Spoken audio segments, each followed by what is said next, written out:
I can't believe it's already time to play my TBR game for June. I have a lot going on in June. I'm co-hosting the Amazing Readathon, which is created by my friend Brie, and I know I need to get some 5-star predictions on this list because in May I've been reading new favorite romantasy after new favorite romantasy, and I want to keep those vibes going into June because when the reads are reading, I'm loving my life, and when the spice is spicing, I get to introduce you to the sponsor of today's video. My friends at Bellessa and I are literally giving out free vibrators or gift cards for free vibrators to everyone who signs up for my giveaway. Bellessa is a bi-woman company for all things sexual wellness, and Bellessa's mission is to empower everyone to embrace, explore, and celebrate their sexuality, which is something I also think we do here on the channel as we read a lot of romantasy. We talk about the spice, we talk about what we like, and so I thought they were a perfect sponsorship. Their products definitely come in handy when the spice is spicing. This one's the Pebble. It fits perfectly in your hand.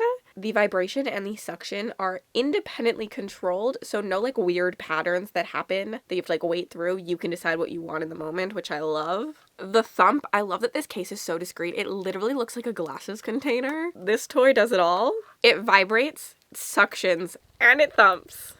They have the Air Vibe. This one does some G-spot stimulation, and it still suctions. They all come in discreet casing, and the package to my door was extra discreet. I saved the best for last, I can't lie. My personal favorite, the Flutter Vibe. This one again, G-spot and clit stimulation, but this one stimulates the experience of a human tongue. So when the dark, handsome shadow daddy is showing her what real pleasure is, Bellessa's also showing you what real pleasure is. I feel like my June TBR is going to have me reaching for these a lot. The link is in the description. Thank you, Bellessa, for partnering with me and sending these goodies my way, because you all need them.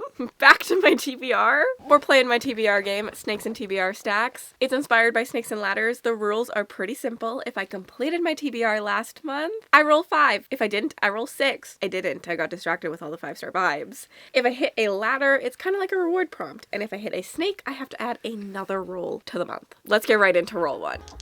Roll 1.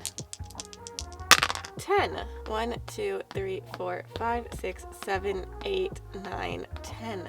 Roll 1 got a single POV. Sometimes this one can be actually really hard. A lot of the romantasy I read can be multi-POV. A lot of them are dual, but I believe one of my most anticipated for the year that I did not get to last month is a single POV. So it was meant to be. It was literally meant to be, and this is going to be a 5-star book for me. I feel it in my bones. If it's not, I'm gonna cry myself to sleep.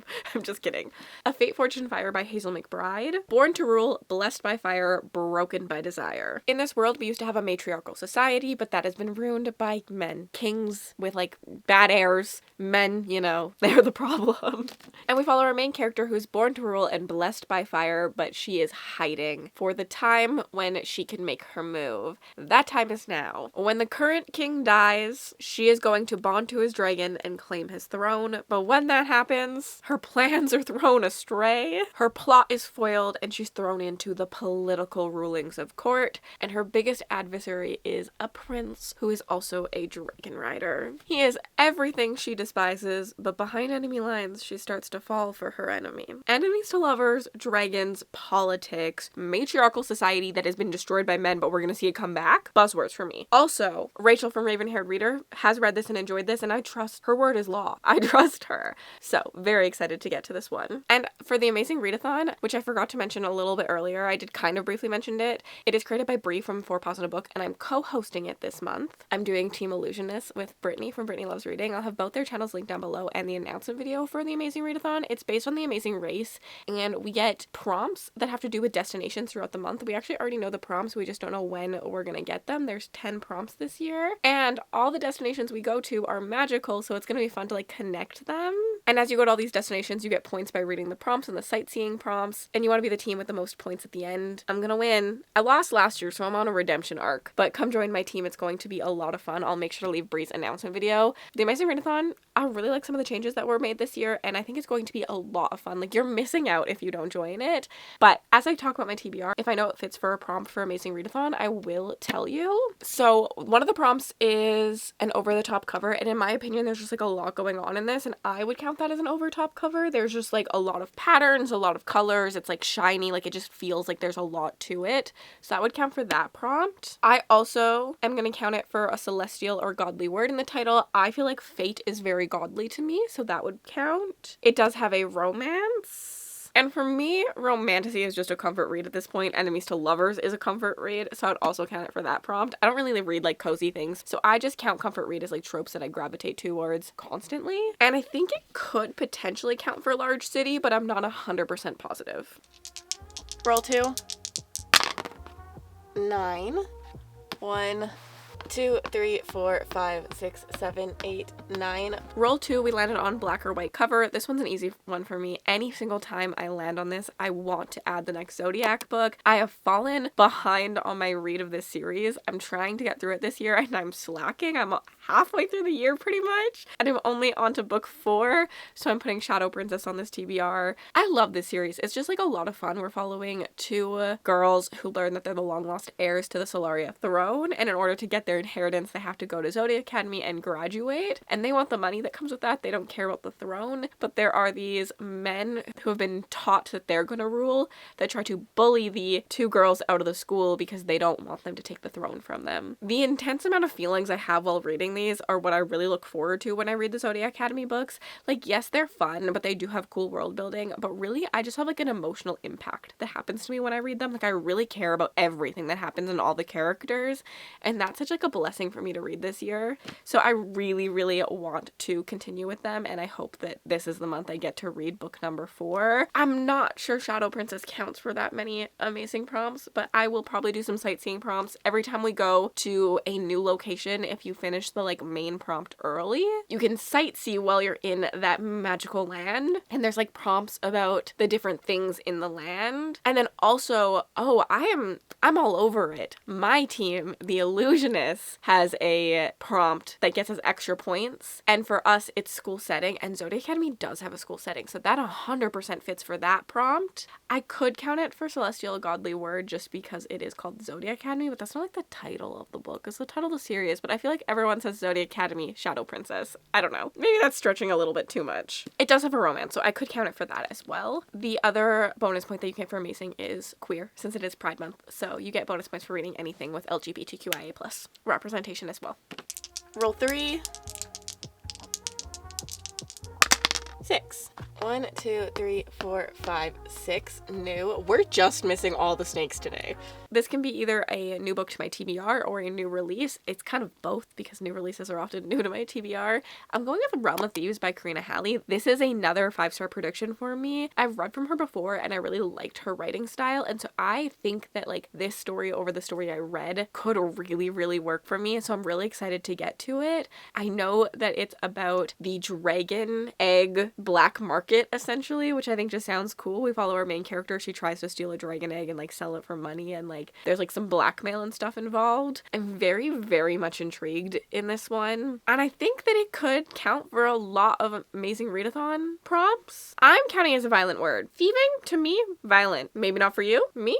Yeah. There is a lot going on in this cover as well, so maybe an over-the-top cover. I feel like a Fate, Fortune, Fire fit a little bit better for that. There's romance in it. It is about 2 thieves who are vying for dominance in the dragon egg trade. I think it would count for a celestial or godly word. Realm, to me, feels godly, and I think that's it right now. Less than I thought it would. Roll 4. Sure, 4. 1, 2, 3, 4. Next up we had Hyped, and the second I landed on this, I knew what I had to put on here. Another 5-star prediction. I'm telling you, I need the good vibes. I want them. I want to be reading new favorite after new favorite after new favorite. That is the only thing I'm taking into this year. I've been DNFing more than I ever have. I'm DNFing 3-star books. Like, I'm like, if I don't love this, why am I wasting my time on it? That has me more and more excited about finding good books as well. I feel like my reading mood has gone up just because the books I'm actually finishing, I'm reading less books technically technically because I don't really count my DNFs in my stats, but the books that I am reading are getting higher ratings, and then I'm feeling more like happy about it. So I'm learning to DNF even those 3 stars. But for this one, this is such a hyped book. I'm seeing it all over Book Talk. It's gonna be a book. It's blowing up. Wings So Wicked. I know this one has trials and it is also a school setting. My team's prompt for the Amazing Readathon is school setting, so bonus points for that. And if you decide to be a traitor and not join my team, there is a team that has trials as their bonus point, so I guess you could read this for that too, but you could just come to my team instead. We follow Hunter, who is a fae, who is an assassin, and she's trained her whole life to be the best assassin. She is the best at what she is. Very typical romantasy setup, you know, Throne of Glass, Lady of Darkness. But like, I love it. There's a reason that we all read it. We eat it up every single time. She spent over 20 years killing the blood-hungry vampires and honed her skills, so the Lord is choosing her for a mission, like the hardest mission. She's the only one who can do it. She must survive some trials and make it into the Golden City, which is an elite society of the few remaining angels and the magic fae who live in luxury. There's no crime, no poverty, and certainly no vampires. Only when she arrives at the academy, she's forced to room with Wolf, who might be the only one who actually knows her identity.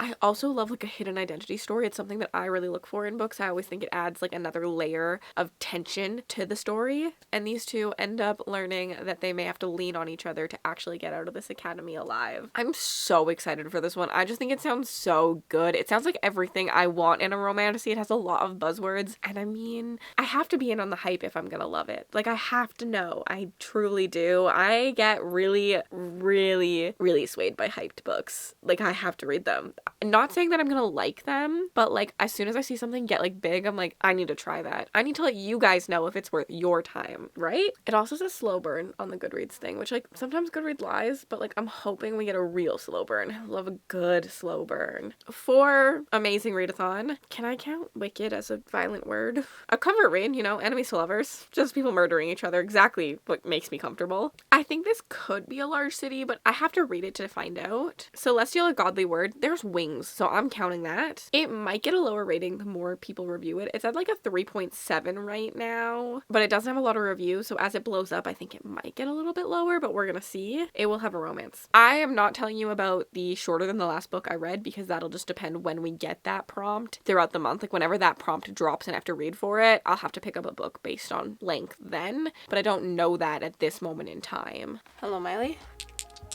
Roll 5. 5. 1, 2, 3, 4, 5. Then we landed on Creature, and this is the one that I let my patrons vote for. The 2 top tiers get to vote on a pick for me every single month. I'm honestly not surprised by what won this poll. I gave them City of Souls and Sinners, When the Wolf Comes Home, Of Ash and Iron, Whispers in the Mist, Exquisite Rune, and The Bone Season. The one that came in second place surprised me. It was Exquisite Rune, but the one that won was City of Souls and Sinners, and I gave book 1 of this 5 stars. Darien Castle is like my ultimate book boyfriend at this point. Well, not ultimate. Nico is still number 1 in my heart, but he's up there. And I really enjoyed. I flew through book 1. It's not a short book, but I read it so quickly because I was just like so invested in everything. I don't think this is for everyone, and I think you'll know pretty early on if it's not. It kind of reminds me of Zodiac Academy, where it's like good vibes, and if I care for the characters, I'm really in it. It's a city setting, so it will fit that one for the Amazing Readathon, and a romance. It definitely will not fit the shorter than the last book I read. This one is a urban fantasy paranormal romantasy. We follow our main character who is being hunted by the like demon hunters, and she's human, so she doesn't really know why, but one of the like deadliest ones decides to protect her instead and kind of figure out what is exactly going on. I really enjoyed that aspect. I really enjoyed their communication. I really need to continue this. I've heard the books just get better as they go too, and since I loved book 1, I'm gonna love book 2 obviously. And hopefully our final roll 6.